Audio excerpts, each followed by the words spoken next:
Recording on कर देता हूँ। हाँ okay, so will start now.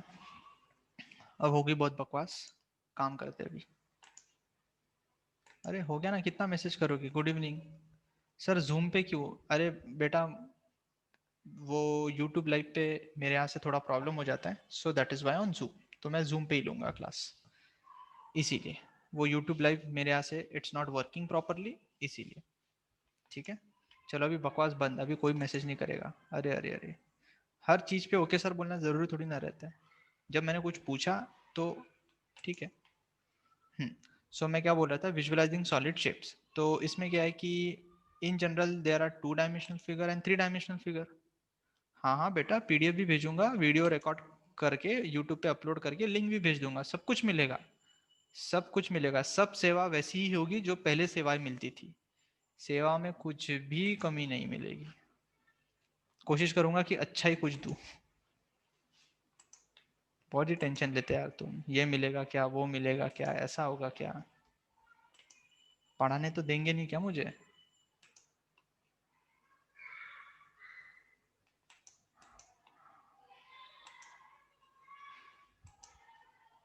हाँ सो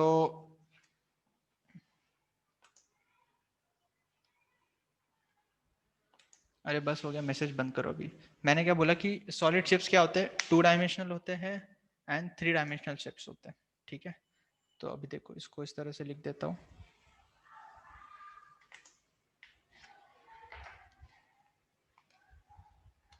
स्टूडेंट्स आए जा रहे अभी भी यार, कितना टाइम हो गया, अभी 10 मिनट हो गए क्लास शुरू होके, स्टिल तुम लोग आए जा रहे हो।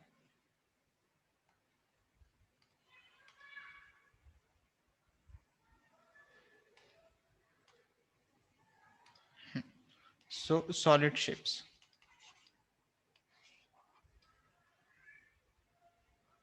सॉलिड शेप्स का मतलब होता है एक 2 डायमेंशनल फिगर या 3, मतलब वो शेप की बात कर रहा हूँ मैं, इन जनरल तो सॉलिड शेप 3 डायमेंशनल ही होंगे। ठीक है, तो we are talking about 3D figures. ठीक है, तो 3D फिगर्स मतलब जैसे जिस रूम में तुम बैठे हो that is a 3 dimensional figure, उसको हम क्यूबॉइड बोल सकते हैं, क्यूब बोल सकते हैं, आगे मेंसुरेशन में हम पढ़ने वाले हैं वो। ठीक है, सो जो cube, cuboid, cylinder, sphere, all those are 3 dimensional figures. ठीक है, cuboid, then cube, then cylinder, sphere and so on. ठीक है, ये सारी 3 डायमेंशनल मतलब सॉलिड शेप्स होती है। सॉलिड शेप्स बोलने का मतलब क्या, इनकी 3 डायमेंशंस होती है। 3 डायमेंशन बोलने का मतलब क्या हुआ कि तुमने ग्राफ्स पढ़ा होगा ना, तो ये एक्स एक्सेस वाई एक्सेस समझ में आती है हमारे, X axis Y axis and Z axis. Do you understand this?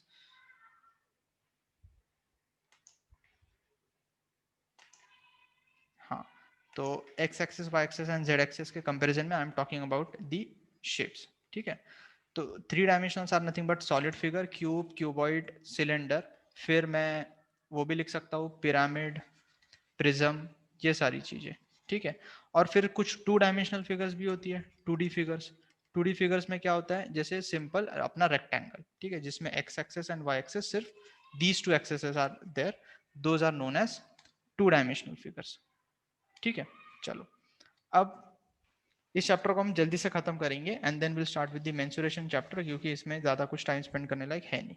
अब जो सॉलिड फिगर्स होती है ना, जो तुम्हें पढ़नी है solid figures, those are with respect to क्या बोलते हैं उसको, पिरामिड, देन पॉलीहेड्रॉन्स। ठीक है, so I am bifurcating these 3D figures और सॉलिड शेप्स। ठीक है, तो यहाँ लिख लेता हूँ मैं फिर से, this was general discussion.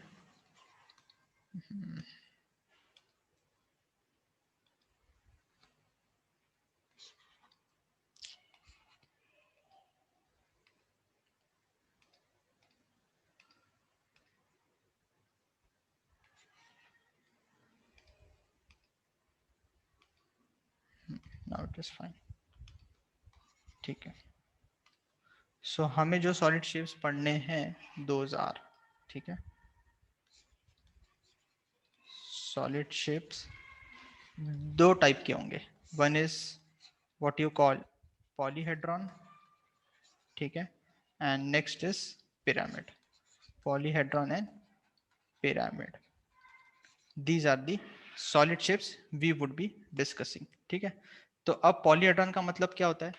Polyhedron का मतलब होता है solids which are made up of faces which are polygon. ठीक है, अगर कोई सॉलिड फिगर इस तरह से बन रहा है कि उसके जो फेसेस है those are polygons, then I will call it as a polyhedron. ठीक है, तो I will write solids, solids, सबको बोर्ड दिख रहा है? Solids made up of, solids made of faces, faces which are polygon.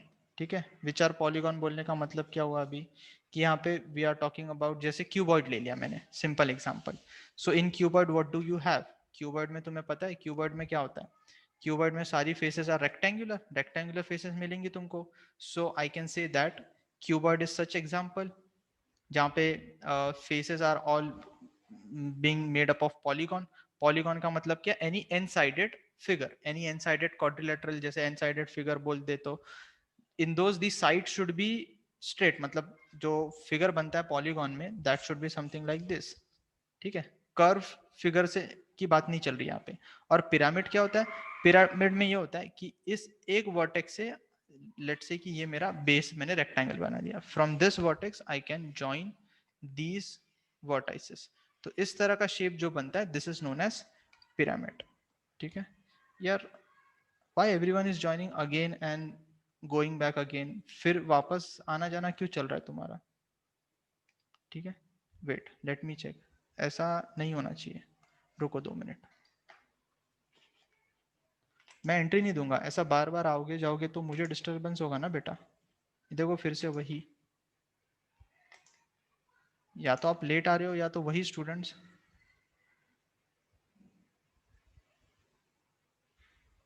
तो बेटा your battery is low, that is my problem. आपको पहले चेक करना चाहिए ना. It is creating disturbance for me ना. हो जाओ सेटल एक बार. तुम सेटल नहीं होंगे तो फिर मैं कैसे पढ़ा पाऊंगा?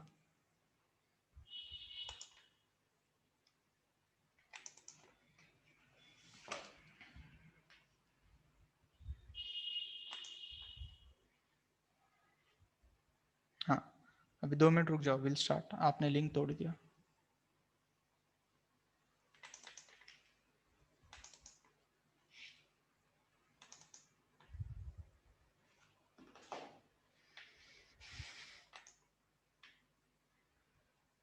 My voice is lagging a bit. बेटा बेटा आप, मैंने इंट्रोडक्शन दे दिया है. क्लास में 15 मिनट के बाद इंट्रोडक्शन पूछ रहे हो? What is this? मैं इंट्रोडक्शन देने के लिए आया हूँ क्या? दे दिया मैंने एक बार, बात खत्म हो गई.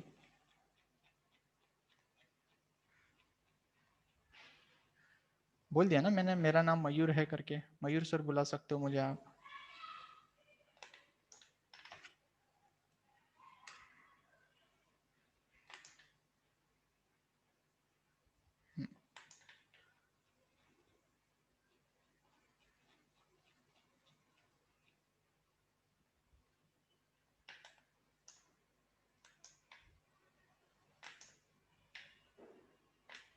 हाँ स्टार्ट करते हैं, करते हैं.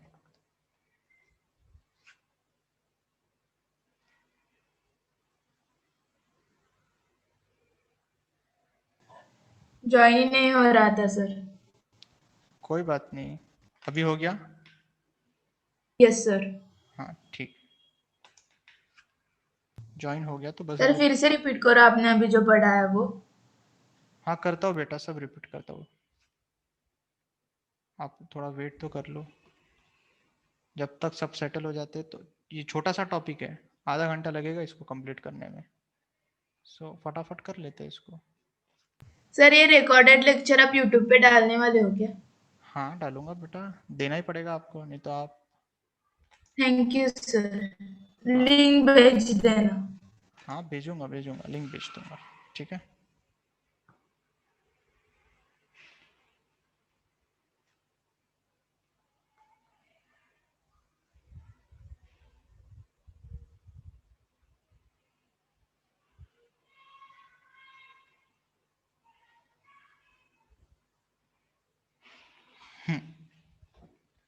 चलो सो अभी इसको खत्म करते हैं। हाँ, तो मैंने क्या समझा अभी तक कि सॉलिड शेप्स मतलब 3 डायमेंशनल फिगर्स की बात चल रही है, 2 डायमेंशनल एंड 3 डायमेंशनल फिगर्स होती है। सो यर सॉलिड शेप्स मतलब we are discussing only about the 3 dimensional figures, ठीक है। And in this 3 dimensional figures also we are talking about polyhedron and pyramid, ठीक है। तो पॉलीहेड्रॉन क्या होते हैं? A solid which is made up of polygon regions, मतलब अगर पॉलीगॉन से कोई फिगर बना होगा that will be called as polyhedron. तो जो दो एडजॉइनिंग फेसेस होती है किसकी? पॉलीहेड्रॉन की, अगर वो एक एज पे मीट कर रही है which is a line segment, then the two adjoining edges, ठीक है, वो क्या करेंगी? वो एक पॉइंट पे मीट करेंगी। तो बोलने का मतलब क्या हुआ, वो मैंने यहाँ पे एक्चुअली लिख दिया कि solids made up of faces which are polygon in nature, ठीक है। अब पॉलीहेड्रॉन भी क्या होता है कि पॉलीहेड्रॉन आर ऑफ 2 टाइप्स, ठीक है। मैं फटाफट इसको लिख देता हूँ। So polyhedrons are of 2 types. One is known as convex polyhedron, ठीक है। This is a kind of a theoretical topic. And then is regular polyhedron, regular polyhedron. अब अगर मैं कॉन्वेक्स पॉलीहेड्रॉन की बात करूंगा तो उसको हम कैसा समझ सकते हैं कि सबको कॉन्वेक्स पॉलीगॉन पता है? कॉन्वेक्स पॉलीगॉन,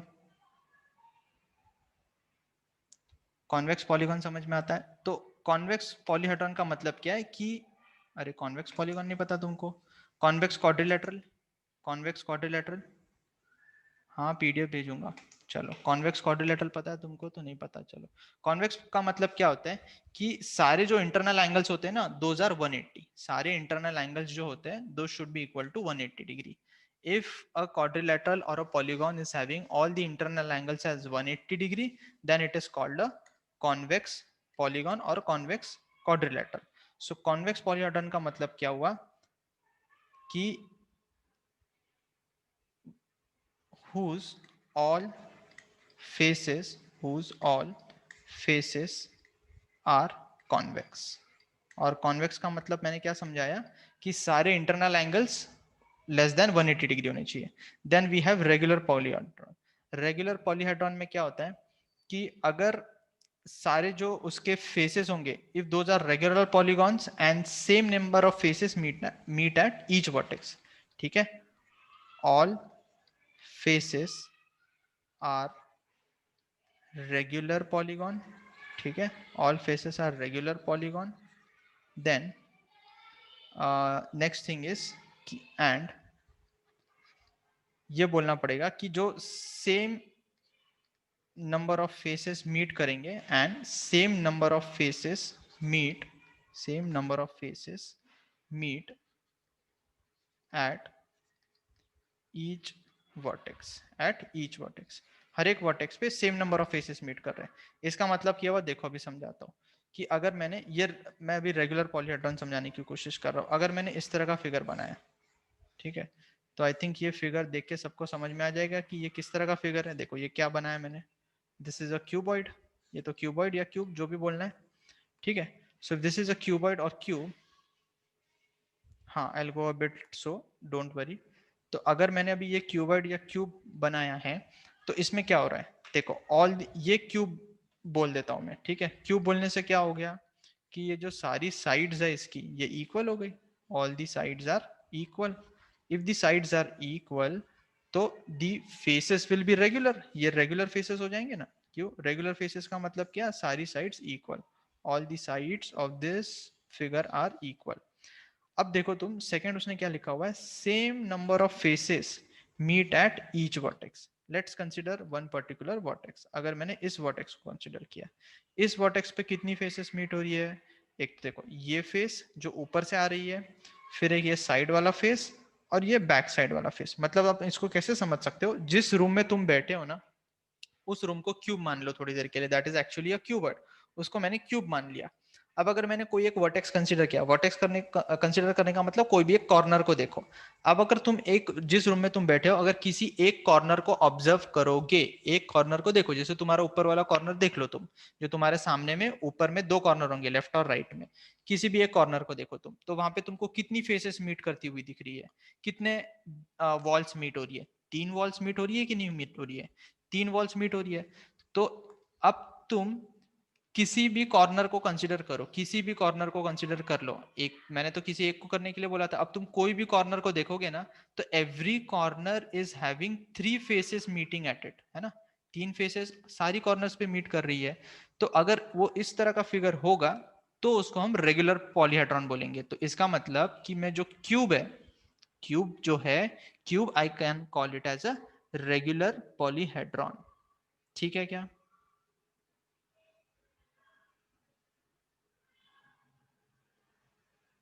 ठीक है, चलो। अब अगर मान लो मैंने, हाँ, अब अगर मान लो मैंने इस तरह का फिगर बनाया, अब इस तरह का फिगर बना लिया मैंने, हाँ, एक मिनट, ये रेक्टेंगल बना लिया, फिर ये इस तरह से फिगर बना लिया। तो अब अगर किसी को समझ में आता होगा तो ये तुम्हें सोचना है कि ये रेगुलर पॉलीहेड्रॉन हो सकता है क्या? This is not a regular polyhedron. Why? See, सबसे पहले सारी फेसेस क्या होनी चाहिए? रेगुलर होनी चाहिए, ठीक है। All the faces are regular polygon. तो चलो रेगुलर पॉलीगॉन होगी मान लेते हैं, मतलब ये रेक्टेंगल, सॉरी ट्रायंगल, ट्रायंगल और नीचे में रेक्टेंगल। प्रॉब्लम इस कि अगर मैं मान लो एक पर्टिकुलर वर्टेक्स को कंसीडर करूं, मान लेते इस वर्टेक्स को, इस वर्टेक्स पे कितनी फेसेस मीट हो रही है? एक, दो, तीन, और ये पीछे से चार, है ना? एक ऐसा रेक्टेंगल है नीचे में और उस रेक्टेंगल से इस तरह से, तो ये दो फेसेस इस तरह से हो गई और ये इधर से ऐसी दो फेसेस हो जाएंगी। तो इसका मतलब टोटल इस वर्टेक्स पे there are four faces meeting. ठीक है। अब अगर मैं इस वाले वर्टेक्स पे आ जाऊं, नीचे वाले इस वर्टेक्स पे क्या हो रहा है? कितनी फेसेस मीट कर रही है? एक तो ये साइड से ट्रायंगल, ये इधर साइड से ट्रायंगल, और ये नीचे वाला triangle. So at this face और at this vertex there are three faces meeting. कितनी फेस मीट कर रही है? तीन।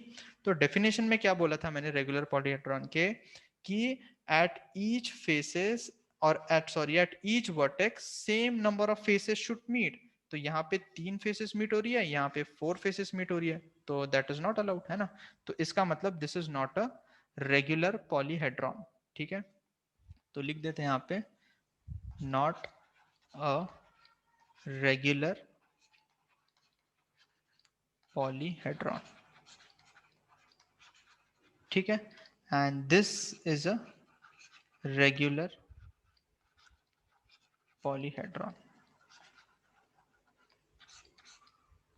होपफुली क्लियर है। ठीक है, सो अभी तक हमने क्या क्या पढ़ा, फिर से रिपीट कर देता हूँ कि सॉलिड शेप्स होती है of the types polyhedron and pyramid. अब हम पहले पॉलीहेड्रॉन को पढ़ रहे हैं, एंड पॉलीहेड्रॉन क्या होते हैं? Solids which are made up of, whose faces are made up of polygon. अगर पॉलीगॉन से कुछ फिगर बना दूं मैं using polygons, that is nothing but a polyhedron. And in polyhedron I said there are two types of polyhedron, एक होता है convex polyhedron and another is regular polyhedron. ठीक है, राइट। नाउ कुछ और स्पेशल टाइप्स के पॉलीहेड्रॉन होते हैं, सो लेट्स डिस्कस दोस। ठीक है, अब ये बहुत इजी चैप्टर है तो इसको फटाफट अभी खत्म। Special types of, special types of polyhedron. तो इसमें सबसे पहले है prism. First one is prism. अब ये प्रिज्म क्या होता है? ठीक है, प्रिज्म का मतलब क्या होता है कि देखो, सबसे पहले इसमें प्रिज्म में भी क्या होता है कि it can be a triangular prism, square prism, इस तरह से। तुम देखो अभी मैं फिगर बनाता हूँ। मान लो कि मैंने एक ट्रायंगल बनाया, ठीक है, दिस इज माय ट्रायंगल, ये तो तुम देख सकते हो।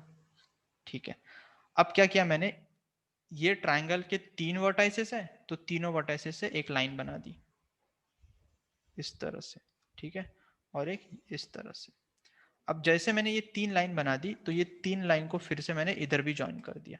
ठीक है,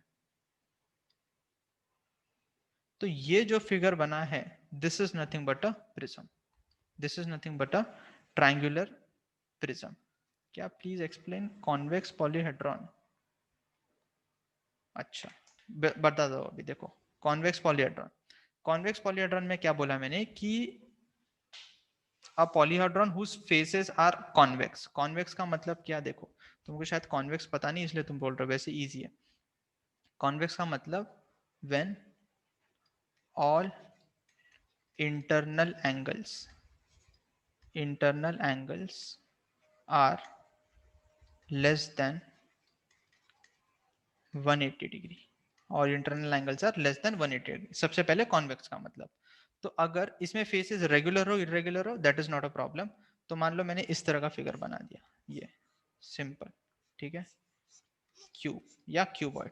तो इसमें जो इंटरनल एंगल्स होते हैं, इंटरनल एंगल्स कौन से होते हैं, ये these are the internal angles. ये इंटरनल एंगल्स तो 180 डिग्री से कम है, so this I can call it as a convex polyhedron. ये तो बस मतलब विजुअलाइजेशन की बात है कि हम किस तरह से डेफिनेशन को समझें कि ऐसा पॉलीहेड्रॉन जिसमें सारे इंटरनल एंगल्स किससे कम होंगे, 180 डिग्री से कम हो जाएंगे, that will be a convex. My voice is coming very slow.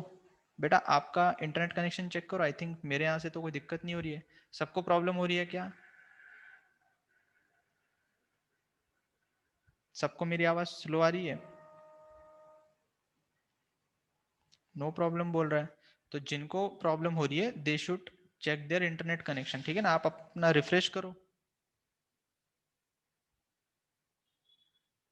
हाँ, आई थिंक मैंने चेक किया, मेरे यहाँ पे तो कोई प्रॉब्लम नहीं है, तो most of the students are saying there is no problem, ठीक है, ठीक है।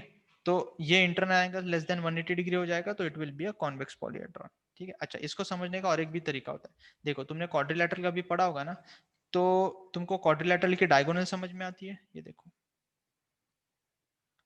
ये इस तरह का अगर मैंने फिगर बना दिया, एक मिनट, ये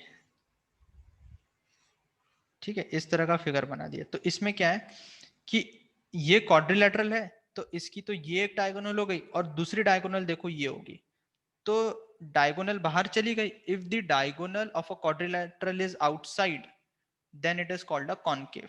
ये कॉनकेव फिगर है। कॉनकेव क्यों? क्योंकि इसमें देखो ये जो इंटरनल एंगल है ये 180 से ज्यादा भी है, और दूसरा तरीका समझने का क्या है इसका, कि अगर मैं क्वाड्रिलैटरल में डायगोनल बनाऊं, डायगोनल का मतलब क्या है, line joining the opposite vertex. तो अपोजिट वर्टेक्स को लाइन जॉइन करने वाली जो लाइन है वो क्वाड्रिलैटरल के बाहर है, वो क्वाड्रिलैटरल के बाहर है, तो बाहर है तो क्या हो गया उसका मतलब, इट इज अ कॉनकेव। अगर वो क्वाड्रिलैटरल के अंदर आ जाए तो देन इट इज कॉन्वेक्स, ठीक है। चलो, so this is concave quadrilateral। हाँ, तो वेर आई वॉज एट, हाँ अभी बार बार लिखो मत, I was at some special types of polyhedron and then I'm discussing about prism। तो prism में क्या है कि मैंने दो ट्रायंगल बना दिए, अब इन दोनों ट्रायंगल को मैंने लाइन से जोड़ दिया, तो ये बीच में कुछ स्पेस क्रिएट हुआ, so this is nothing but known as a triangular prism. This is triangular prism, ठीक है।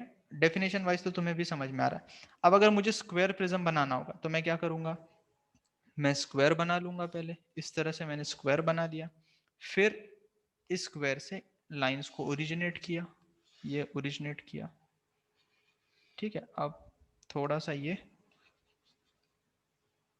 तुमको विजुअलाइज करना पड़ेगा, ठीक है, ये ठीक है, and this is the figure. अब फिर से मैंने एंड में जाके इसको यहाँ पे ज्वाइन कर दिया,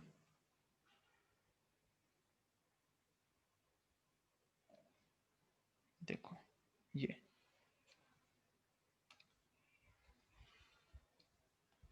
ठीक है। So this is nothing but a square prism. अगर तुम इसको सोच पा रहे हो या समझ पा रहे हो, इसको विजुअलाइज कर पा रहे हो, सो this is a square prism, ठीक है, this is a square prism. चलो, अब अगर ये समझ में आता है तो इसका मतलब I can draw any prism, square prism, rectangular prism, या तुमको मैंने पेंटागोनल प्रिज्म बनाने बोला तो you can also draw pentagonal prism. Pentagonal prism कैसे बनाओगे, तो पेंटागन का मतलब क्या होता है, पेंटागन का मतलब होता है, पेंटागन का मतलब होता है अपना घर, घर होता है ना पेंटागन का मतलब, देखो ये पेंटागन इस तरह से, पेंटागन मतलब ये अपना सा घर बना दिया, this is a pentagon. Pentagon मतलब पॉलीगॉन हैविंग 5 साइड्स। तो अगर ये 5 साइड्स वाला पॉलीगॉन है, तो इससे अगर मेरे को मान लो अभी प्रिज्म बनाना है तो कुछ भी नहीं कर सकते, इसको एक्सटेंड कर देते लाइंस को ये इस तरह से, या इस घर को थोड़ा सा चेंज करना पड़ेगा, ठीक है, इस तरह से बना लेते हैं। नाउ आई कैन मेक, तो ये फिगर मैंने यहाँ से लाइंस को ओरिजिनेट करना शुरू कर दिया, तो तुम्हें अभी ये दिखेगा क्या, पेंटागन। एक्चुअली इसमें मेरे को फिगर पेस्ट करनी चाहिए, बट ठीक है, I am trying to explain you. ये दिस इज पेंटागोनल प्रिज्म। अच्छे से फिगर नहीं बना है, नॉट वेरी क्लीन, बट ठीक है, pentagonal prism. So prism I think अभी क्लियर हो गया अपने को कि किस तरह से आ रहा है। ठीक है, बस इसमें यही बनाना है, यही समझाना है। फिर उसके बाद तुम इस तरह से क्यूब को भी बना सकते हो, क्यूब इज ऑल्सो प्रिज्म, ऐसा बोल सकता हूं मैं। फिर उसके बाद फिर आ जाते हैं the figure of pyramid. Next will talk about pyramid. ठीक है, तो अभी पिरामिड मैंने ऊपर में भी लिखा था कि किस तरह से बनाना है। पिरामिड में क्या होता है कि दी एपेक्स इज फिक्स, मतलब एक ऊपर से वर्टेक्स फिक्स होता है। तो मान ले कि मैंने ये वर्टेक्स को फिक्स कर दिया, ठीक है। अब उस वर्टेक्स को फिक्स करने के बाद जो मैंने बेस बनाना है, मान लेते हैं बेस को मैंने स्क्वायर बना दिया, ठीक है, ये स्क्वायर बेस बना दिया। तो स्क्वायर बेस बनाने के बाद क्या करो कि इस वर्टेक्स से जो मेरा एपेक्स फिक्स है, इससे सारे वर्टेक्सेस को ज्वाइन कर दो। If I join all these vertices, this is nothing but giving me a square pyramid.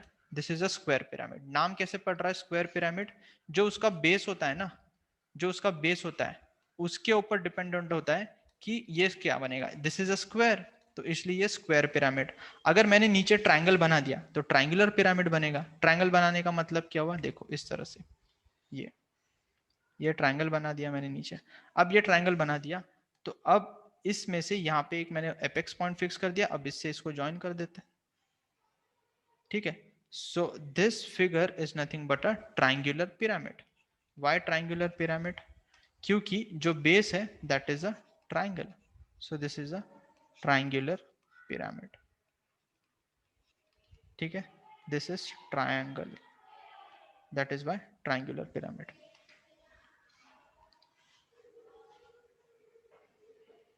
Sir pyramid और प्रिज्म में क्या डिफरेंस है?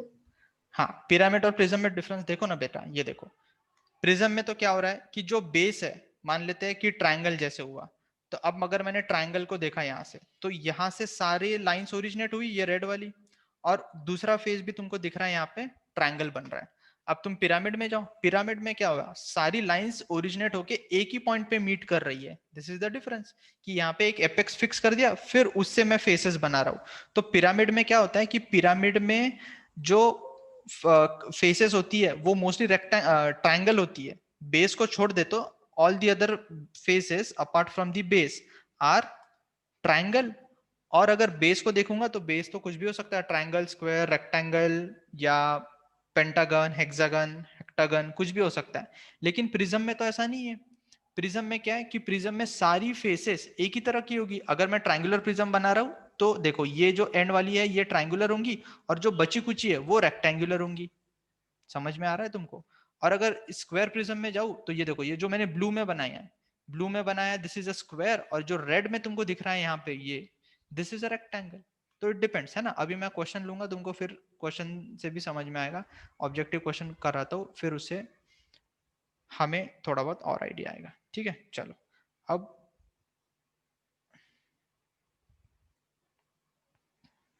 नेक्स्ट इसमें क्या है कि हमने प्रिज्म समझ लिया, पिरामिड समझ लिया, अब इसमें क्या बचा।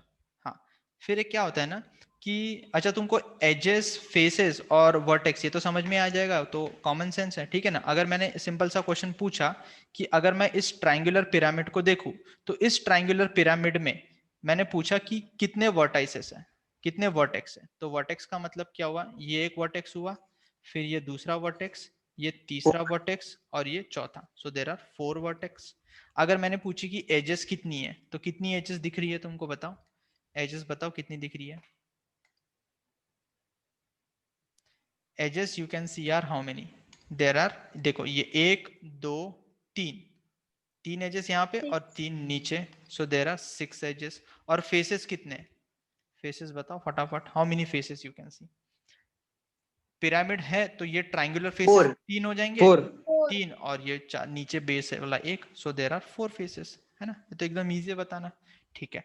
अब क्या होता है कि जो नंबर ऑफ फेसेस होती है, जो नंबर ऑफ एजेस होती है और जो नंबर ऑफ वर्टाइसेस होते हैं ऑफ प्रिज्म एंड पिरामिड, ये एक यूलर्स फॉर्मूला से कनेक्ट हो जाती है। मतलब एक यूलर्स फॉर्मूला होता है, ठीक है। तो यूलर्स फॉर्मूला क्या होता है वो लिख लेते हैं अपन बस।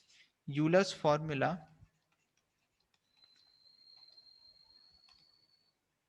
ठीक है, यूलर्स फॉर्मूला में क्या होता है कि the number of faces, edges and vertices of prism, ठीक है, of prism and pyramid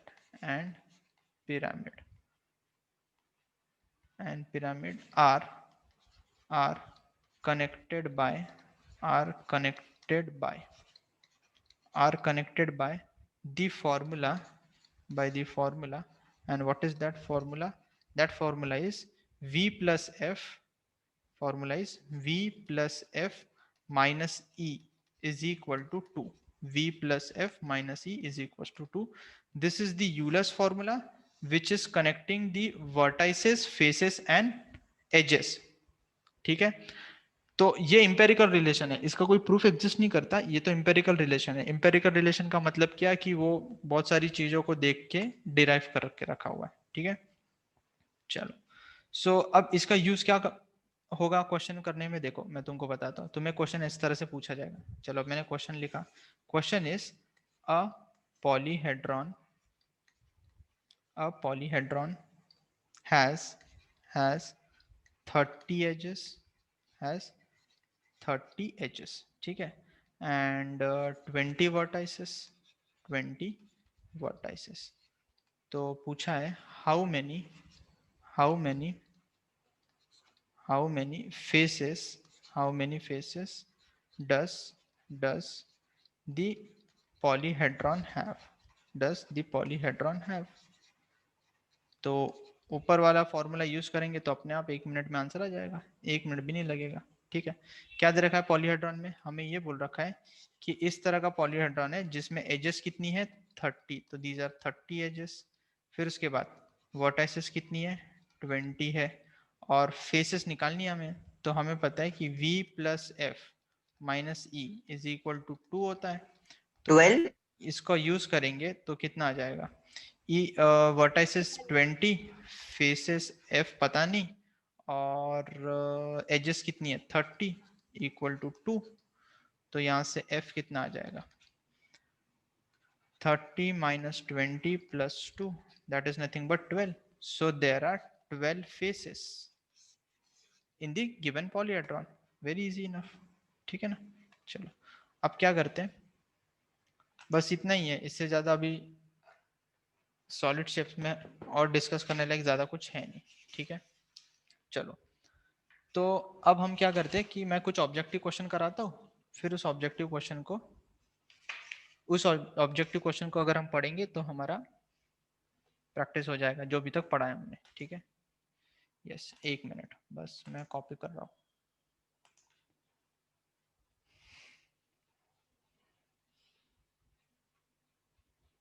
then we'll start with the next chapter, क्योंकि mensuration is much more interesting और उसमें तुम्हें मजा भी आएगा, अच्छे से पढ़ेंगे उसको।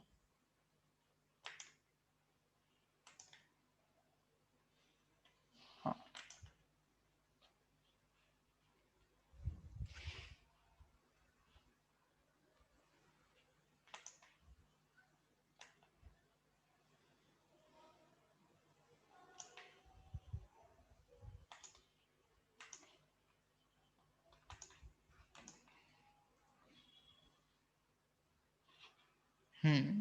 आ गया क्वेश्चन, सबको दिख रहा है ना अभी?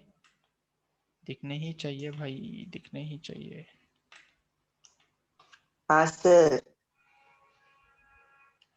हाँ बोल दिया एक ने, तो कंफर्मेशन आ चुका है मेरे पास कि हाँ अपने को क्वेश्चन दिखाई दे रहे हैं। चलो अब मैसेज नहीं करेगा कोई, सिर्फ सुनेंगे, नो मैसेजेस फर्दर, ठीक है। चलो सबसे पहला क्वेश्चन पढ़ा मैंने, a line where two faces of a solid made is called. Vertex. Vertex. बस सबको पता है वर्टेक्स है ना, ये तो सबको पता है। Vertex. A line where two faces of a solid meet, दो फेसेस है तो जहां पे ये लाइन मीट कर रही है। अच्छा फिर से सोचो, a line where two faces of a solid meet, बताओ फिर से सोचो तुम। Edge edge vertex, Edge. Edges vertex बोला ना तुमने अभी, तो वर्टेक्स किस Vertex. बोला? वर्टेक्स अरे एजेस अभी वर्टेक्स एज Vertex पे घूम रहे हो final. क्या? Vertex final, Yes, sir. Vertex final. Vertex final है, श्योर है? नहीं sir, edge. Sir edge final है, श्योर है? No, हाँ, sir. sir. Vertex Final. final. Vertex final है। यस फाइन अरे यार क्या तुम भी, इतना आसान पॉइंट क्वेश्चन। नहीं, लाइन है ना, तो इसीलिए एज ही आएगा। हाँ देखो क्या बोला उसने, वर्टेक्स में पॉइंट होता है। हाँ उसने क्या बोला है कि a line where two faces of a solid meet, तो कोई भी सॉलिड कंसिडर कर लो, सबसे आसान तरीका मान लेते कि मैंने कंसिडर किया क्यूब या क्यूबॉइड, है ना। फिर से क्यूब क्यूबॉइड से क्या है, तुम अपनी रूम को देखो जिस रूम में बैठे हो। अब देखो इस क्यूबॉइड को, अभी देखो समझाता हूँ जिन लोग को समझ में नहीं आ रहा है। उसने क्या बोला है कि a line where two faces, तो तुम तुम्हारे सामने वाला फेस ले लो और एक लेफ्ट साइड वाला फेस ले लो। अब वो दोनों फेसेस कहाँ मीट कर रहे हैं, वो कॉर्नर पे तुमको क्या दिख रहा है, वो वर्टिकल लाइन है ना, तो वो किस पे मीट कर रहे हैं, these are meeting on edges. तो देखो ये जो फेस है कंसिडर किया और ये पीछे वाला कंसिडर किया, तो ये दोनों फेसेस कहाँ पे मीट कर रहे हैं, these two faces are meeting at this particular line, तो इसको क्या बोलते हैं, this is nothing but edge. तो आंसर क्या हो जाएगा, एज। अरे घुसा ना दिमाग में, हाँ सर. बहुत बढ़िया। हाँ चलो sir. अब सेकंड क्वेश्चन पे आ जाए। सेकंड क्वेश्चन में क्या लिखा हुआ है, Vertex. Vertex the corner Vertex. Where three faces of a Vertex. Solid meets, अब वर्टेक्स हो जाएगा। वर्टेक्स। अब उसने कॉर्नर वर्ड ही यूज कर लिया, वहीं से पता चल गया कि ये वर्टेक्स होगा। ठीक है चलो अब आ जाते हैं, a rectangular prism is called, अब Cuboid. Cuboid. Cuboid. Cube, Cuboid. Cube नहीं बोल सकते नहीं नहीं सर. क्यों और नहीं? वो स्क्वायर होता क्योंकि वो वो स्क्वायर स्क्वायर का प्रिज्म 3 डायमेंशनल फिगर है. अच्छा तो अगर मैंने बोला कि स्क्वायर प्रिज्म होगा, तो स्क्वायर प्रिज्म को तुम क्या बोलोगे, क्यूब है। बोलोगे? Cube. Cube. गलत। All rectangles are square.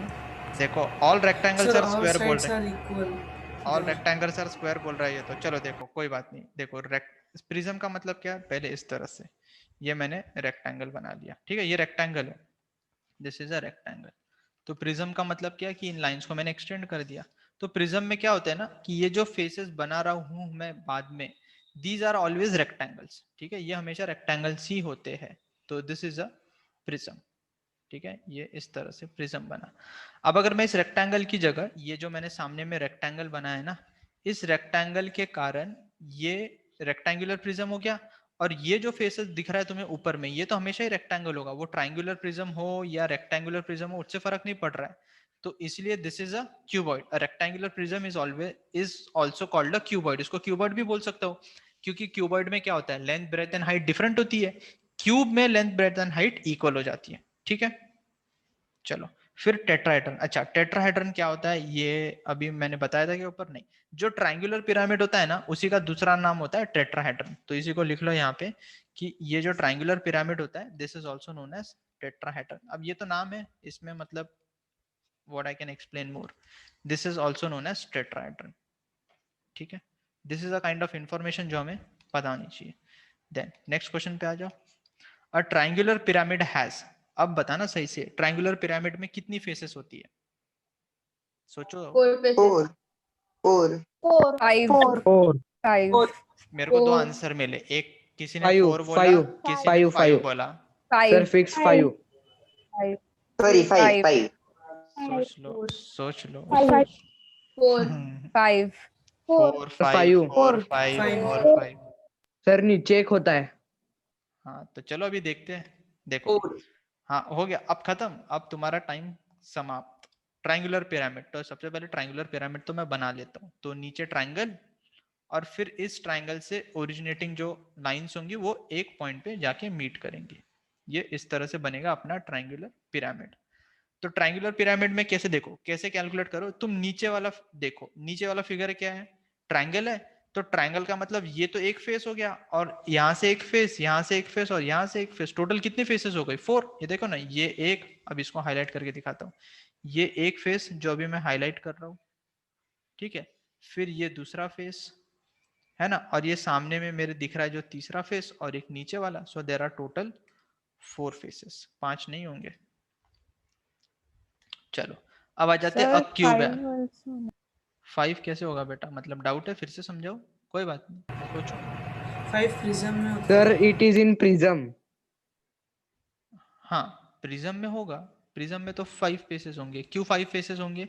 क्योंकि इधर में भी तो रेक्टेंगल बनेगा एक, तो 5 प्रिज्म में, प्रिज्म की ट्रायंगुलर प्रिज्म की केस में 5 फेसेस बनेंगे। देखो मैंने कहीं तो भी ट्रायंगुलर प्रिज्म बनाया ना, हाँ ये देखो, ये ट्रायंगुलर प्रिज्म।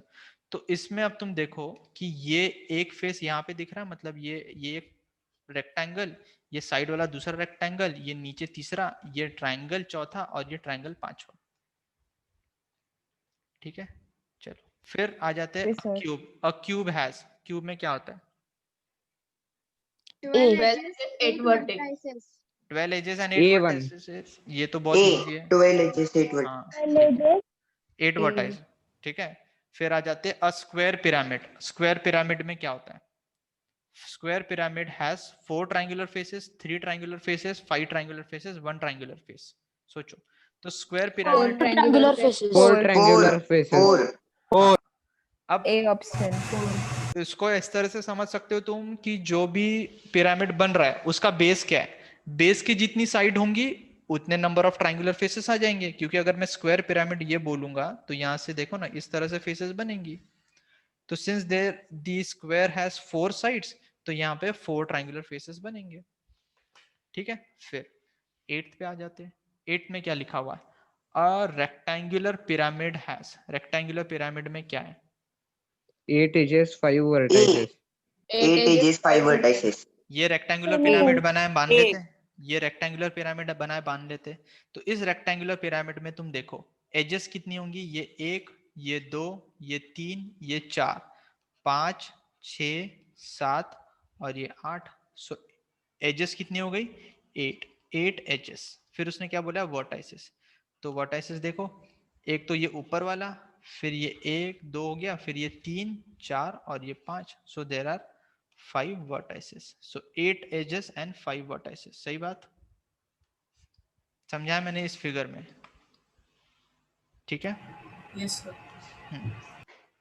फिर ये अ सिलेंडर हैज। अब देखो सिलेंडर को भी तुम वैसे तो you can call it as a solid shape, ठीक है, सॉलिड फिगर बोल सकते हो। तो सिलेंडर कैसे बनता है? देखो अभी मेंसुरेशन में पढ़ना है वैसे अपने को, बट अभी बना देता हूँ। ये सिलेंडर हो गया। तो सिलेंडर, अगर तुमने घर का सिलेंडर देखा होगा तो उसमें कितनी कर्व्ड सरफेसेस होती है? एक कर्व्ड सरफेस है, जो ये सर्कल 3. जो घूम रहा है 3 तुम्हारा। 3 curve। अबे एक वर्टेक्स, एक कर्व्ड सरफेस होगा, एक कर्व्ड सरफेस होगा रे मेरे दोस्त, एक कर्व्ड सरफेस। क्यों एक कर्व्ड सरफेस? देखो कर्व्ड सरफेस का मतलब क्या है कि जो सिलेंडर तुम्हारा होता है ना, तो ये जो सरफेस दिख रहा है तुमको, ये this is the only one curved surface. ऊपर में तो सर्कल है ना, वो कर्व्ड सरफेस नहीं बोल सकता मैं। ठीक है, यस। फिर उसके मतलब सर अरे समझ में नहीं आया। अरे ये देखो, सर समझ में। हाँ बता रहा हूँ ना, टेंशन क्यों लेता है? ये देखो सिलेंडर तो घर का देखा है ना। हाँ, अगर Yes. सिलेंडर को हाँ देखा सर, है तो सिलेंडर देखो कैसे बनता है। ये ऊपर में सर्कल होता है, ठीक है। अब ये सर्कल अगर बना लिया तो ये जो सर्कल तो ऊपर से दिख रहा है तुमको, कर्व्ड सरफेस कौन सी होती है? जो वो बीच वाला पोर्शन है ये कर्व्ड है ना। तो कितनी कर्व्ड सरफेस है? एक ही तो कर्व्ड सरफेस है, क्योंकि ये पूरा जॉइंट है ना, ये कंटिन्यूअस चल रहा है, कोई ब्रेक थोड़ी ना है बीच में कि 1 2 3 ऐसे बोलूंगा। ये कंप्लीट एक कर्व्ड सरफेस है जो तुमको यहाँ पे मैं ओवरराइट करके दिखा रहा हूँ। This is the curved surface. तो एक ही तो कर्व्ड सरफेस दिख रहा है तुमको, ठीक है। वैसे अगर तुम स्फीयर को देखोगे, स्फीयर मतलब क्या? तुम्हारा बॉल ले लो, क्रिकेट बॉल ले लो, फुटबॉल ले लो, या कुछ भी ले लो। तो फुटबॉल और उस क्रिकेट बॉल One में भी curve। तो पूरा एक ही तो सरफेस होगा, तो इसमें भी Yes sir। One curve surface. One ठीक है, curve. ये B. सिंपल मतलब ऐसे 1 curved थ्योरेटिकल। surface. ठीक है, चलो। तो आई थिंक इसमें there is nothing more to explain. तो ये अभी ऐसे थ्योरेटिकल चैप्टर था, तो ये अपन ने खत्म कर लिया। ठीक है, now let's go to the more interesting topic, है ना। इंटरेस्टिंग टॉपिक कौन सा अगला? I think that should be mensuration. इसमें तो मैंने जरूरत से ज्यादा टाइम स्पेंड कर दिया. So next topic should be mensuration.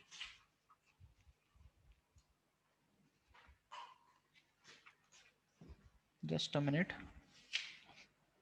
तो मेंसुरेशन में सबसे पहले क्या पढ़ेंगे हम? मेंसुरेशन में सबसे पहले हम ये पढ़ेंगे कि एरिया कैसे कैलकुलेट करते हैं फॉर अ गिवन फिगर, मतलब ट्रायंगल का एरिया या जो 2 डायमेंशनल फिगर्स होती हैं उनका एरिया पहले डिस्कस करेंगे. ठीक है, so let's start with mensuration.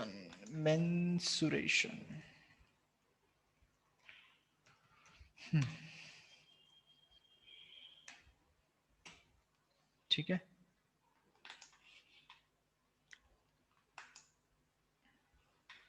सो सबसे पहले 1 मिनट.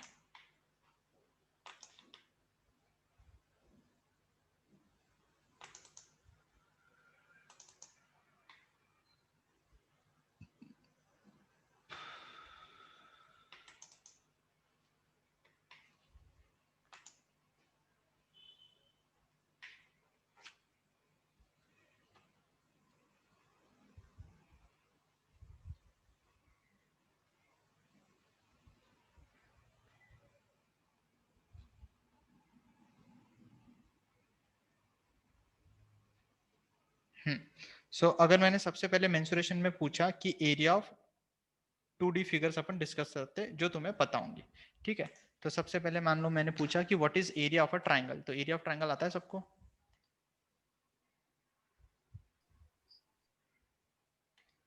हाँ, सबसे पहले मैंने लिखा एरिया ऑफ 2D फिगर्स. ठीक है, 2D फिगर्स बोलने का मतलब सिर्फ मैं जो तुम्हें कॉमनली नोन 2D फिगर्स होती है उनकी डिस्कशन करूंगा. ठीक है, चलो देखो, एरिया ऑफ ट्रायंगल, बेटा एरिया ऑफ ट्रायंगल पूछा है मैंने. L into half into breadth into 1/2 base into height. 1 triangle by 2 base into height. तो ट्रायंगल तो हाँ, ट्रायंगल तो इस तरह से बनता है. तो ये मान लेते हैं A B C is my triangle. तो हम क्या लिखना चाहते हैं? Area, area of triangle. So area of triangle का जो फॉर्मूला होता है that is half into base into height. Yes और नो? ठीक है, अब इफ इस हाफ बेस इनटू हाइट में मुझे कोई ये बता सकता है क्या कि बेस क्या लूं? अगर मेरा ट्रायंगल तुमको दिख रहा है यहाँ पे एबीसी है, तो what is the base? BC. अच्छा, सिर्फ बीसी हो सकता है. चलो मान लिया बेस बीसी है, तो बताओ हाइट कौन सी है? बताओ हाइट कौन सी है? हाइट कौन सी होगी? Midpoint from BC to A. Mid point from BC to A. इसका क्या मतलब हुआ? ये तो मुझे समझ में नहीं आया, इसने क्या बोला? सर BC का मिड पॉइंट से लेकर A तक. बीसी का मिड पॉइंट होगा. मिड पॉइंट क्यों? मिड पॉइंट होना ऐसा कोई जरूरी नहीं है. हाइट का मतलब ये होता है कि परपेंडिकुलर ड्रॉप करनी पड़ेगी. तो अब इसमें सबसे पहले ये समझो तुम, ठीक है, तुमको नहीं पता तो, कि base any of the 3 sides हो सकती है. Base can be A B, base can be B C, base can be A C. अगर मैंने बेस को ए बी ले लिया तो height should be corresponding height. बोलने का मतलब क्या कि अगर मैं ए बी को बेस ले रहा हूं तो इस बेस पे गिरने वाला परपेंडिकुलर, और वो कहां से आएगा? वो आएगा अपोजिट वर्टेक्स से. अब अगर मैंने बेस बीसी को ले लिया, चलो इस फिगर में मैं बेस बीसी को ले लेता हूं, तो बीसी पे गिरने वाला परपेंडिकुलर, लेकिन परपेंडिकुलर कहां? बीसी के अपोजिट वाला वर्टेक्स, तो वो ए है. तो यहां से परपेंडिकुलर बना दूंगा, तो दिस इज दी हाइट. अब ये जो परपेंडिकुलर बना है ना, ये डी पॉइंट मान लेते, तो ये डी पॉइंट मिड पॉइंट होना जरूरी नहीं है. दिस इज नॉट नेसेसरी कि D should be the mid point. D mid point हो भी सकता है, नहीं भी हो सकता है. अब मान लो मैंने बी से एक परपेंडिकुलर इस तरह से ड्रॉप कर दिया. ठीक है, इसको ई बोल देते हैं. ठीक है, then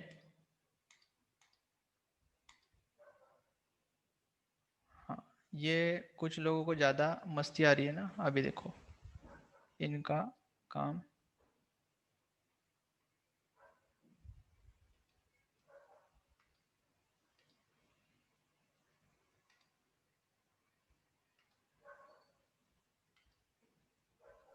Hello, sir. Can you explain once again हाँ मैं एक्सप्लेन कर रहा हूँ बेटा, टेंशन मत ले। पहले जो लोग फालतू मस्ती कर रहे हैं ना उनको ठिकाने लगा। सर वो गलती से मेरा डाटा बंद हो गया था इसलिए मैंने रीजॉइन किया। हाँ तो यहाँ पे बेस अगर मैंने BC कंसिडर किया तो बेस अगर BC कंसिडर किया तो what is the perpendicular height कौन सी होगी? The perpendicular from the vertex A on this base BC, this will be the height. ठीक है, अब अगर मान लो मैंने बेस को AC ले लिया तो बेस को AC लेने पे हाइट कौन सी हो जाएगी? दी हाइट शुड बी BE। तो यहाँ पे जब मैं हाफ बेस इंटू हाइट लिखता हूं तो this should be corresponding height. ये क्या होना चाहिए यहाँ पे? Corresponding height. ठीक है, तो अब मान लो कि इसी फिगर को देख के मैंने लिखा एरिया ऑफ ट्रायंगल। तो एरिया ऑफ ट्रायंगल कौन सा लिख रहा हूं मैं? ABC। तो this is equal to half into base मान लेते हैं मैंने BC ले लिया, तो बताओ हाइट कौन सी होगी? Height will be only AD ही हो सकती है। क्यों? क्योंकि बेस के करस्पॉन्डिंग हाइट लिखनी पड़ती है, तो दैट इज AD। अब अगर मान लो मैंने बेस को इस तरह से लिखा हाफ इनटू, अगर मैंने बेस BC लिखा और अगर हाइट मैंने BE लिख दी तो this is wrong. This is wrong. क्यों wrong? Because I cannot write BE over here. I cannot write BE over here, right? It has to be AD। AD only. ठीक है, फिर उसके बाद अब मान लो मैंने लिख लिया हाफ इनटू बेस को मैंने लिख लिया AC, बेस को AC ले लिया तो what is the corresponding height? देखो फिगर में AB। BE। ठीक है, so the height would be corresponding BE। तो ये समझ में आना चाहिए कि परपेंडिकुलर हम कैसे लिखेंगे और कहां से लिखेंगे। ठीक है,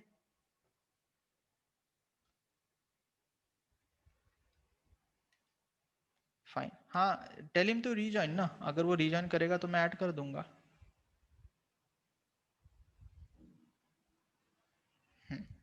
ठीक है, चलो।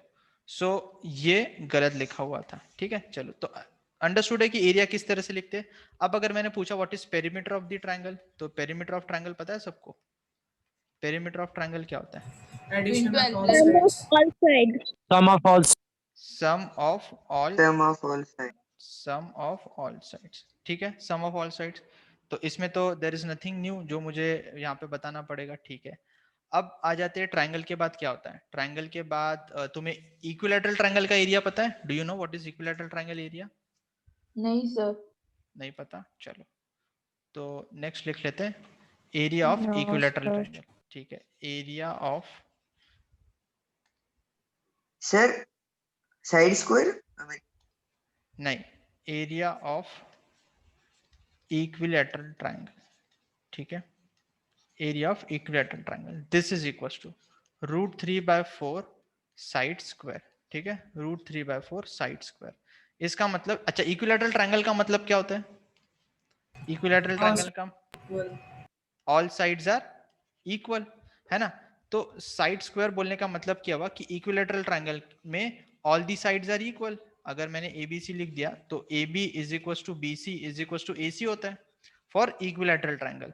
तो since all the sides are equal तो यहाँ पे मैंने साइड स्क्वायर लिख दिया, मतलब मैं यहाँ पे AB लिखूं, BC लिखूं या AC लिखूं, that is not a problem. ठीक है, that is √3/4 side square. Fair enough. चलो अब उसके बाद आ जाते हैं, फिर तुम्हें क्या पता है? ये पता है अपना square, area of square. Side square. Side square. हाँ, अब साइड स्क्वायर एरिया आ गया। So area of square is nothing but equal to side का स्क्वायर। फिर उसके बाद पेरीमीटर तो तुम लिख लोगे ना, पेरीमीटर लिखने की जरूरत हाँ। नहीं है। फिर अगर मैंने रेक्टेंगल लिखा तो रेक्टेंगल का L area. into B. L into B. ठीक है, तो स्क्वायर के केस में क्या होती है? All the sides are equal. ये x है, ये x है, ये x है, तो ये भी x है, तो इसको मैं लिख सकता हूँ x स्क्वायर। अब रेक्टेंगल के केस में क्या होता है? Length is different, breadth is different, तो ये length and this is breadth. ठीक है, तो area of rectangle this is equal to what? This is equal to length into breadth. Length को मैंने बोल दिया L और ब्रेड्थ को बोल दिया B। ठीक है, L इंटू B। अब अगर मुझे पेरीमीटर लिखना होगा, पेरीमीटर ऑफ स्क्वायर, तो perimeter of 4 into square sides. 4 into side या 4 इंटू x। और अगर पेरीमीटर ऑफ रेक्टेंगल लिखना होगा तो क्या Within होगा? bracket L 2 plus into B. L plus B. 2 into L plus B. 2 into L plus B. 2 into L plus B. ठीक है, ये सारी चीजें याद होनी चाहिए। ठीक है, ये याद रहेगी तभी तुम क्वेश्चन भी सॉल्व कर पाओगे, नहीं तो क्वेश्चन ही नहीं सॉल्व कर पाओगे। ठीक है ना, चलो ये आता है। फिर उसके बाद पैरेललोग्राम का एरिया आता है तुमको? पैरेललोग्राम का area Base into height. Base into height.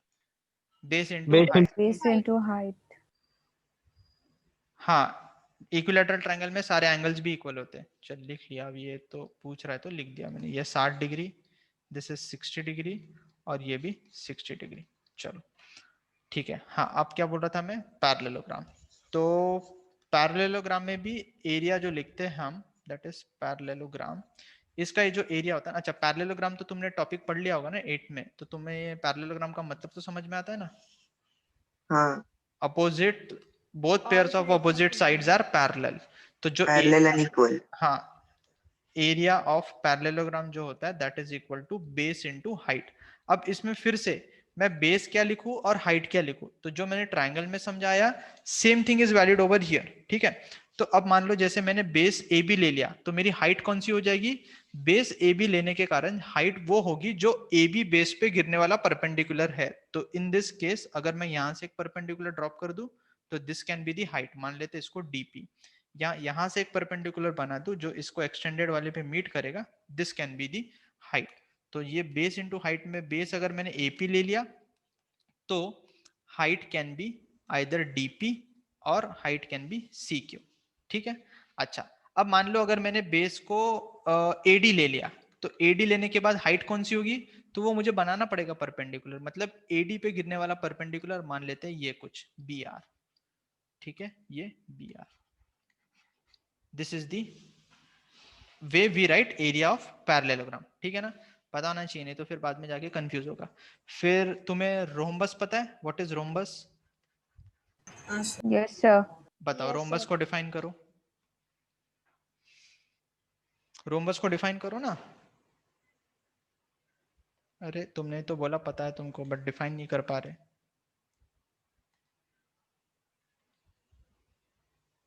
Yes, A quadrilateral whose all sides are equal. A quadrilateral whose all sides are equal. And अच्छा, opposite side इनले angles is also equal. Opposite angles are also equal. Opposite angle भी equal बोल रहा है ये? बाप रे, simple सा डेफिनेशन होता है यार। अच्छा pair of A adjacent sides are equal. parallelogram having all sides equal. हाँ, अब इसने सही बोला। अब parallelogram whose all sides are equal, as simple as that. चलो तुमको है ना, मैं वो चार्ट ही बना के देता हूँ, शायद तुमको वो चार्ट नहीं आता। चलो तो पहले तो मैं एरिया लिख लेता हूँ, है ना।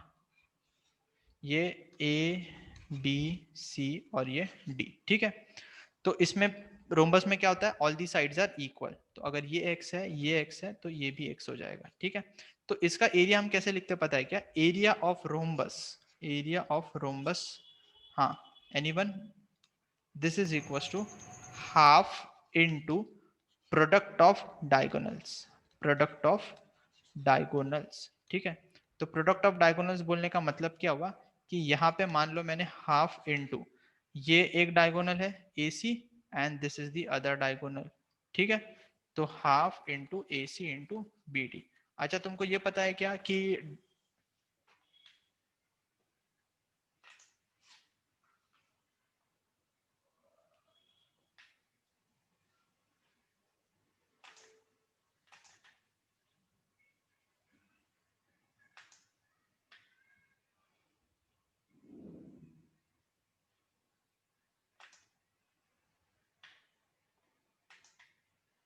हाँ, मेरे यहाँ पे लाइट चली गई है, सो आई थिंक इंटरनेट बंद हो गया था। अभी आवाज आ रही है क्या मेरी? यस, अभी आ रही है? Yes, sir. हाँ, वो लाइट चली गई थी ना, तो 1 मिनट के लिए वॉइस वॉज लॉस्ट। ठीक है, चलो अब मैं दिखूंगा भी नहीं क्योंकि लाइट चली गई। तुमको दिख ही रहा होगा कैमरा में, कुछ भी नहीं दिखेगा। चलो, अब मैं क्या बोल रहा था तुमको कि रोम्बस का एरिया होता है half into product of diagonals, और वो प्रोडक्ट ऑफ डायगोनल्स मैंने लिखा है। तुम एक काम करो, तुम इसको इस तरह से याद ही कर लो चार्ट। तुमने क्वाड्रिलेटरल पढ़ा होगा ना, देखो तुमको बताता हूँ। आ गई लाइट तो वापस आ गई। क्वाड्रिलेटरल, ठीक है, ये इस टॉपिक का पार्ट नहीं है, but I will tell you. Quadrilateral कितने तरीके के होते हैं? Yes, can you anyone tell me?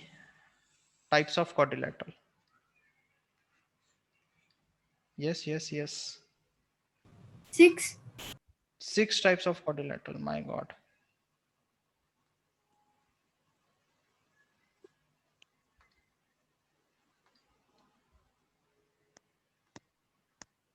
Multiple. Parallelogram, rectangle, kite. Parallelogram, rectangle. हाँ Kite. देखो क्वाड्रिलेटरल का मतलब कोई बात नहीं, अभी सुनते रहो. Trapezium. अब बस अभी सुनते रहो. क्वाड्रिलेटरल मतलब जो 4 साइड से बना हुआ फिगर होता है वो क्वाड्रिलेटरल होता है. ठीक है. अब वो क्वाड्रिलेटरल किसी तरह का भी बन सकता है. ठीक है. मान लो ऐसा कुछ बना दिया मैंने. ठीक है. ये क्वाड्रिलेटरल बना दिया. अब इस क्वाड्रिलेटरल में क्या हो सकता है कि ये दोनों अपोजिट पेयर्स ऑफ साइड है और ये दोनों अपोजिट पेयर ऑफ साइड्स है. तो अगर 2 पेयर्स ऑफ अपोजिट साइड्स, अगर मान लो दोनों में से एक पेयर ऑफ अपोजिट साइड अगर पैरेलल हो गई तो क्या बनेगा? You will get a trapezium. Trapezium का मतलब क्या कि जो 2 पेयर ऑफ अपोजिट साइड थी, है ना. देखो 2 पेयर ऑफ अपोजिट साइड का मतलब देखो, एक तो ये पेयर है जो मैं रेड में हाईलाइट कर रहा हूं और जो दूसरा पेयर है अपोजिट साइड का वो ग्रीन है. अब इन दोनों में से अगर एक पेयर पैरेलल हो गया तो उसको क्या बोलेंगे? ट्रेपेजियम. जैसे तुमने ट्रेपेजियम तो देखा ही होगा, इस तरह का ट्रेपेजियम बनता है ना. तो देखो इस क्वाड्रिलेटरल में क्या हो रहा है कि ये जो लाइन है इसके पैरेलल है, तो दिस इज अ ट्रेपेजियम. फिर क्या हो सकता है कि मान लेते कि दोनों pair of opposite sides parallel हो जाएंगी तो क्या बनेगा? पैरेललोग्राम. क्या बनेगा? पैरेललोग्राम. पैरेललोग्राम में क्या होगा? The both pairs of opposite sides are parallel. ठीक है. ये चार्ट अभी याद कर लोगे ना तो कभी भूलोगे ही नहीं, मतलब ये एकदम दिमाग में छप जाएगा अभी. अच्छा, अब ऐसा भी हो सकता है कि पैरेलल है ही नहीं कोई भी sides, none of the pairs is parallel, मतलब दोनों pair of opposite side parallel नहीं है, बट एडजेसेंट साइड जो है वो इक्वल हो गई. एडजेसेंट का मतलब एक ग्रीन और यहां से एक लाल, तो अगर वो एडजेसेंट साइड्स इक्वल हो गई तो क्या बनेगा? काइट. पतंग. Kite. पतंग उड़ाते क्या? यहाँ पे यही बोलते क्या? I don't know. Yes. हाँ पतंगी बोलते हैं ना. हाँ मेरे यहाँ पे तो यही बोलते थे, एडजेसेंट साइड्स आर इक्वल. ठीक है. इसमें किसी को डाउट? अब तुम सोचोगे अरे यार ये स्क्वायर रेक्टेंगल सर ने कहाँ गायब कर दिए? बताओ कौन कहाँ पे गायब कर दिया मैंने? Was square Parallelogram. rectangle in parallelogram. हाँ पैरेललोग्राम में आएंगे. तो अभी ये पैरेललोग्राम को अपन और बाइफरकेट कर सकते हैं. तो इसको मैंने यहाँ से एक लाइन बना दी और इसको और तोड़ दिया. मजा आ गया ना? अब भूलोगे नहीं ना कभी. इस तरह से याद रखो क्वाड्रिलेटरल को. यहाँ पे आ जाएगा रोम्बस, Rhombus, rectangle, square. ये रेक्टेंगल Square. और ये स्क्वायर. ठीक है. इनको एक्सप्लेन करने की तो जरूरत नहीं है. अच्छा, एक इंपॉर्टेंट चीज, अगर मैंने पूछा कि डायगोनल्स ऑफ पैरेललोग्राम, प्रॉपर्टी क्या है डायगोनल्स ऑफ पैरेललोग्राम की? Yes, diagonals of a parallelogram. Opposite sides are parallel. Diagonals bisect each other. हाँ डायगोनल्स बाइसेक्ट ईच अदर. वो Sorry. अपोजिट साइड बता रहा है मेरे को. मैंने डायगोनल्स पूछे ना. Diagonals of a parallelogram bisect each other, इसका मतलब वो रोम्बस की भी बाइसेक्ट करेगी, रेक्टेंगल की भी करेगी और स्क्वायर की भी करेगी. अब रोम्बस में डायगोनल्स क्या होती है? Perpendicular bisector. Perpendicular Diagonals bisect each other With at equal. right. 90 degree. हाँ ये 90 degree. So this is important to know. ठीक है. चलो, तो आई थिंक ये चार्ट अभी हो गया यहाँ पे. ये तो एक्स्ट्रा इन्फॉर्मेशन आ गई तुम्हारे पास. फिर मैंने किसका एरिया नहीं लिखा अभी? रोम्बस के बाद ट्रेपेजियम. तो मैं लिख लेता हूँ एरिया ऑफ ट्रेपेजियम और इसके बाद कुछ क्वेश्चन सॉल्व करते हैं एरिया पे बेस्ड. ठीक है ना. देखो मजा आएगा. अभी ट्रेपेजियम तो अभी हमने फिगर बनाया था, ये ट्रेपेजियम आ गया. इसका एरिया कितना होता है? देखो area of trapezium is half into sum of parallel sides into height. तो यहाँ पे हाइट मान लेते हैं ये h है, ये दोनों साइड्स पैरेलल है, this is height h. So the area of trapezium is equals to half into sum of parallel sides into height. तो वो दो वर्टिकल लाइन बनाई है ना मैंने, इसका मतलब पैरेलल होता है. तो चलो एक काम कर लो, इसको लिख लो parallel, parallel sides. Area of trapezium area of trapezium होता है half into sum of parallel sides into height. ठीक है. आई थिंक ये सारे एरियाज अभी तुमको याद करने पड़ेंगे. रुको, now will take some questions.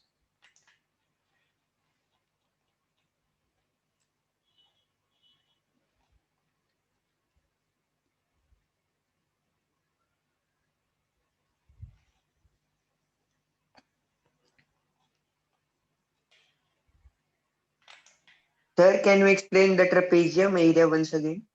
हाँ, करता हूँ एक्सप्लेन. देख, व्हाट शुड आई एक्सप्लेन. तू बोलना चाहता है कि इसका एक्सप्लेन करूँ? हाँ, तो एरिया क्या लिखा है मैंने कि जो ट्रेपेजियम का area that is half into sum of parallel sides into height. ये तो फॉर्मूला याद करना पड़ेगा. देख, इसको इस तरह से लिख, हाफ इनटू, फिगर में जा, फिगर में पैरेलल साइड्स कौन सी है? ए बी और डी सी है. तो this is half into A B plus D C into height. Height कौन सी दिख रही है तुमको यहाँ पे? h.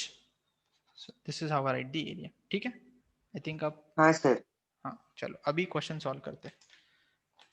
तो एकदम इजी क्वेश्चन तो नहीं लेते, विल टेक थोड़े इजी थोड़े डिफिकल्ट. चलो, ये क्वेश्चन है पहला.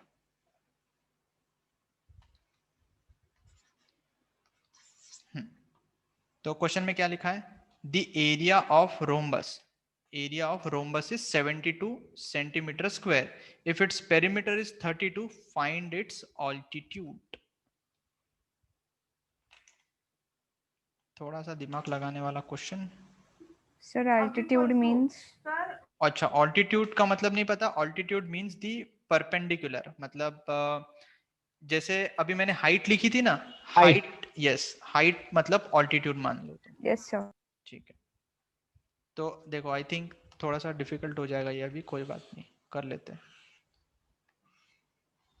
ये देखो, this is A B C D, this is the trapezium. तो मुझे एरिया दे रखा है ट्रेपेजियम का एंड इट्स पेरीमीटर. तो पेरीमीटर से क्या मुझे साइड पता चल जाएगी? तो तुम सबसे पहले मुझे ये बताओ कि अगर तुम्हें पेरीमीटर पता है तो what is the side of the rhombus. Trapezium नहीं, सॉरी, रोम्बस है. मैं बार बार ट्रेपेजियम क्यों बोल रहा हूँ? रोम्बस दे रखा है. रोम्बस का पेरीमीटर बता दो, मतलब साइड. 8. हाँ, एक मिनट. पेरीमीटर किसके इक्वल होता है? Perimeter is equal to 4 times of side, क्योंकि सारी साइड्स इक्वल है इन अ रोम्बस. और पेरीमीटर कितना दे रखा है? 32 is equal to 4 times of side. तो यहाँ से साइड ऑफ रोम्बस कितनी आ गई? This is equal to 8 centimetre. बहुत बढ़िया. अब तुम्हें एरिया दे रखा है और तुम्हें ऑल्टीट्यूड पूछिए. अब ऑल्टीट्यूड का मतलब देखो, rhombus is a parallelogram, yes और नो? यस. ठीक है, तो इफ आई से area of rhombus, area of rhombus किसके इक्वल लिख सकता हूँ? बेस इनटू हाइट, हाँ. है ना? Yes. तो बेस इनटू हाइट लिख लिया. तो क्योंकि पैरेललोग्राम का तो बेस इनटू हाइट लिखते हैं, वो half into product of diagonals that is there, वो भी फॉर्मूला यूज कर सकते हैं. लेकिन यहाँ पे डायगोनल के बारे में कुछ पता ही नहीं ना, तो वो फॉर्मूला यूज करके कोई मतलब ही नहीं है. तो अब रोम्बस का एरिया कितना दे रखा है? रोम्बस का एरिया मुझे दे रखा है 72. So this is 72 equal, height is equal to 6. और बेस कितना है? बेस मतलब any of the side. So this is 8 into height. 9. तो बस इतनी जल्दबाजी की उसने और मस्त गलत बताया. Sorry sir, 9. हाँ, कोई बात नहीं, कोई बात नहीं, कर ना, गलती कर तू. तो हाइट कितनी आ गई? Height is equal to 72 divided by 8 which is equal to 9 centimetre. 9. ठीक है, मजा आ गया क्या? हाँ सर, बहुत मजा. Yes, sir. एकदम मजा आ गया, बहुत मजा आया. एकदम बहुत मजा आया बोलता है ये. कौन बोला? चलो, now let's go to the next question.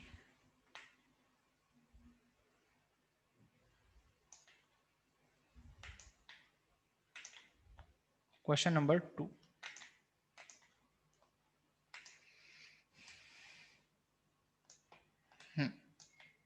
दिख रहा है क्वेश्चन?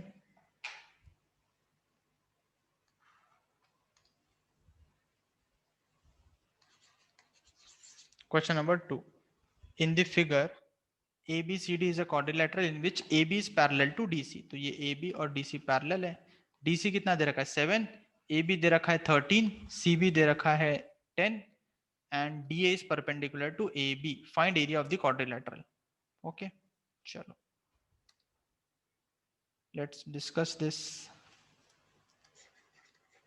तो एरिया ऑफ क्वाड्रिलेटरल किसके इक्वल हो जाएगा? देखो, this CM is nothing but यहाँ पे परपेंडिकुलर होगा ये. This has to be perpendicular, तभी वो दे रखा है फिगर में, ठीक है। और वैसे भी तुम्हें पता है कि A B is parallel to DC, तो अगर ए बी और डीसी पैरेलल है तो these two will be the corresponding angles या सप्लीमेंट्री एंगल्स, जैसे भी बोलना है, ठीक है ना।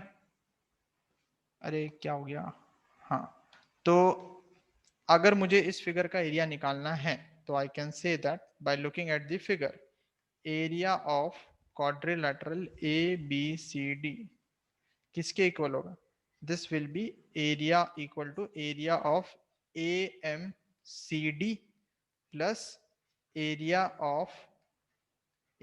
Of triangle B M C, ठीक है। अब देखो ए एम सी डी का एरिया किसके इक्वल होगा, ए एम सी डी क्या है, what it is, Square. Square. Square क्यों है भाई, स्क्वायर rectangle. रेक्टेंगल होगा ना, हु सेड स्क्वायर, ठीक है। Rectangle. रेक्टेंगल होगा, स्क्वायर क्यों होगा, स्क्वायर का मतलब सारी साइड इक्वल, तुम्हें पता है क्या ए एम साथ है, मतलब ए एम तो साथ होगा लेकिन ए डी और सी एम पता है क्या तुम्हें, तो सबसे पहले तो निकालनी पड़ेगी। देखो तुम्हें ए बी दे रखा है, A B means this particular length that is 13, now C B is given to you 10 और क्या दे रखा है, डी सी गिवन है 7, तो इसका मतलब this A M is equal to 7, तो ये बी एम कितना हो जाएगा, 6 सेंटीमीटर। ठीक है। तो I can see that A B will be equal to 6 centimetre square. A B is equal to A M plus B M, ठीक है। तो ए बी 13 है, A M is 7 plus B M, तो यहाँ से बी एम कितना आ गया, B M is equal to 6 centimetre, ठीक है। अब देखो अब बी एम आ गया, सिर्फ बी एम आने से काम नहीं चलेगा, मेरे को तो सी एम भी निकालना पड़ेगा, तभी तो मेरा आंसर आएगा। So if I now go to triangle B M C, तो यहाँ पे मैं लिख सकता हूँ C B square is equal to C M square plus B M square. अच्छा ये समझ में आता है ना तुमको Pythagoras theorem, Pythagoras theorem. Yes, sir. तो सी बी स्क्वायर में कितना है 10 स्क्वायर है, फिर सी एम स्क्वायर पता नहीं निकालना है, और बी एम स्क्वायर कितना है पता है 6 का स्क्वायर, तो यहाँ से सी एम स्क्वायर कितना आ जाएगा 10 स्क्वायर माइनस 6 का स्क्वायर, आई थिंक 8 आ जाएगा ये अभी, 100. C M square is equal to 100 minus 36, C M square is equal to 64, यहाँ से मुझे मिला C M is equal to root 64 which is equal to 8, 8. 8 आ गया ये वाली वैल्यू, ठीक है। अब आई थिंक एरिया आ जाएगा, तो now I can say that इस चीज को यहाँ लिखता हूँ, area of quadrilateral A B C D. मैं बहुत फास्ट जा रहा हूँ क्या, स्लो जाना चाहिए मुझे, 56. नहीं sir. Area of A M C D, area of A M C D मतलब क्या, A M into C M, rectangle है ना। देखो जो लोग स्क्वायर बोल रहे थे भाई ये 8 निकल के आया, तो तुम स्क्वायर क्यों गलत बोल रहे थे, तो A M into C M plus triangle का एरिया बताओ, ट्रायंगल का भी एरिया ये 90 डिग्री का एंगल है, तो हाफ बेस इंटू हाइट, तो हाइट अभी तो इस केस में सी एम हो जाएगी, तो half into B M into C M, this is the height, ठीक है। तो अरे म्यूट करो ना, तुम म्यूट नहीं करते क्या। तो ए एम कितना है, A M is how much 7, so 7 into C M is 8 plus half into B M कितना था 6 इंटू सी एम कितना है अगेन 8, सो ये आ गया 56 और ये 2 और ये 4, 56 प्लस 24 तो कितना आ गया ये 80 सेंटीमीटर स्क्वायर। तुमने 64 ये क्या क्या बोल दिया, मैंने कुछ गलत किया क्या, नहीं मैंने सही किया एकदम, तुमने गलत किया, हाँ किसी ने तो 80 लिखा था।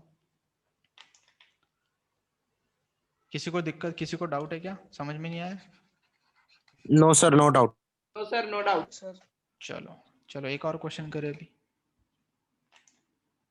अभी मैं इसके क्वेश्चन करा देता हूँ, फिर नेक्स्ट क्लास में अपन क्या पढ़ेंगे पता है क्या, नेक्स्ट क्लास में अपन पढ़ेंगे वो क्यूब क्यूबॉइड, उसका सरफेस एरिया वॉल्यूम वो सारी चीजें, ठीक है। आई थिंक अपनी नेक्स्ट क्लास संडे को होगी, ठीक है। अभी पहले ये क्वेश्चन नंबर 3, होपफुली मैं जो पढ़ा रहा हूँ सबको समझ में आ रहा है, नहीं तो पता चला कि किसी को कुछ समझ में नहीं आ रहा। अरे अरे अरे अरे अरे फिगर नहीं पेश किया ना मैंने, एक सेकंड,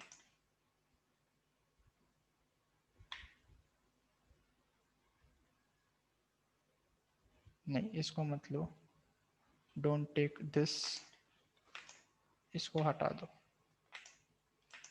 क्वेश्चन में गड़बड़ है।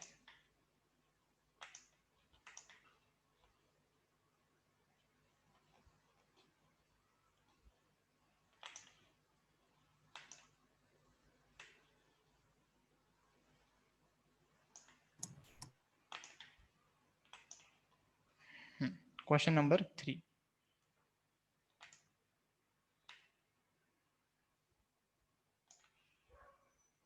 दिख रहा है? Yes, sir. चलो, नाउ लुक एट दिस। ठीक है, इसमें भी मुझे एरिया कैलकुलेट करना है। तो अब सबसे पहले देखो क्या समझ में आना चाहिए कि in the given figure the dimensions are given, find the area of this field. ये फील्ड का एरिया फाइंड आउट करना है। तो अब क्या करना पड़ेगा, तुम्हें किस किस का एरिया पता है? तुम्हें ट्रायंगल का एरिया पता है, रेक्टेंगल का एरिया पता है, क्वाड्रिलेटरल का तो एरिया मतलब अगर ट्रायंगल में डिवाइड कर दिया तो आ जाएगा, या तो ट्रेपेजियम। तो सबसे पहले आइडेंटिफाई करो कि किस तरह का फिगर मैं यहाँ पे देख सकता हूँ। तो इफ यू कैन आइडेंटिफाई, तो मुझे ये दिख रहा है कि ये जो पूरा एरिया फील्ड का एरिया दिख रहा है तुमको, ठीक है, इसमें कुछ ट्रेपेजियम है, कुछ ट्रायंगल है। ठीक है, तो अगर मैं इसको देखूं, देखो ध्यान से अभी, P B C and R, क्या इसको मैं ट्रेपेजियम बोल दूं? ध्यान से देखना, ये मैंने Yes, जो, sir. हाँ क्यों ट्रेपेजियम है? यस सर, ऐसा जोर से बोला, बाप रे, बता समझा? रेक्टेंगल है ये। ये रेक्टेंगल। Rectangle. क्यों रेक्टेंगल है बेटा? रेक्टेंगल का सर एक मतलब क्या? साइड बहुत ज्यादा बड़ी है सर। सर एक एक साइड मिनट, 52 सेंटीमीटर है। एक मिनट अभी, एक मिनट। हाँ, वो 52 सेंटीमीटर है और एक 20 है, वो भी रीजन है। और रेक्टेंगल में सारे एंगल्स 90 डिग्री होते हैं, तो इसमें यहाँ पे कहाँ लिखा हुआ है कि ये 90 डिग्री है? ये तो मैं अभी बना रहा हूँ, इसमें तो दिखा ही नहीं।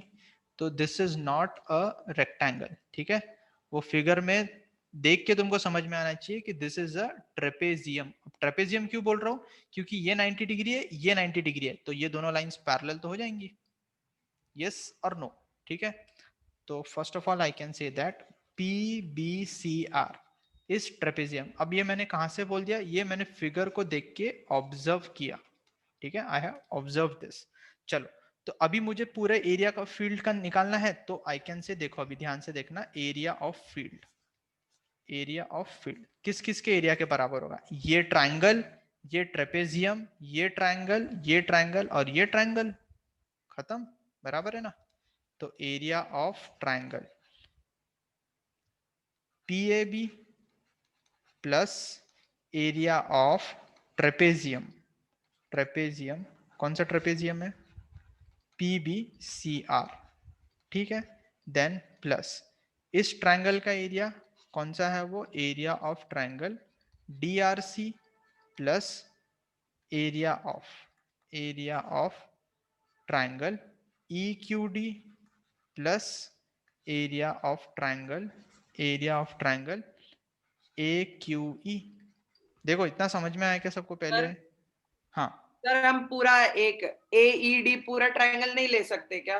दो लेने की जगह ले AED। सकता है, ले सकता है, बिल्कुल ले सकता है AED। क्यों ले सकता है? क्योंकि ये परपेंडिकुलर पता है, इसलिए ले सकता है। नो प्रॉब्लम, एकदम सही बोला। उस केस में तेरे को पूरा ये AD पता होना चाहिए, लेकिन तो तू देख ले कि ये पूरा AD पता है कि नहीं पता, क्योंकि this would be the base, ये बेस होगा फिर। ठीक है ना? चलो, तो अभी मैं इतना बता के छोड़ दूं, तुम कैलकुलेट करके मुझे नेक्स्ट क्लास में आंसर बताओगे? हाँ सर। करोगे ना? नेक्स्ट क्लास में बताओगे ना? सर I'll आप send the PDF.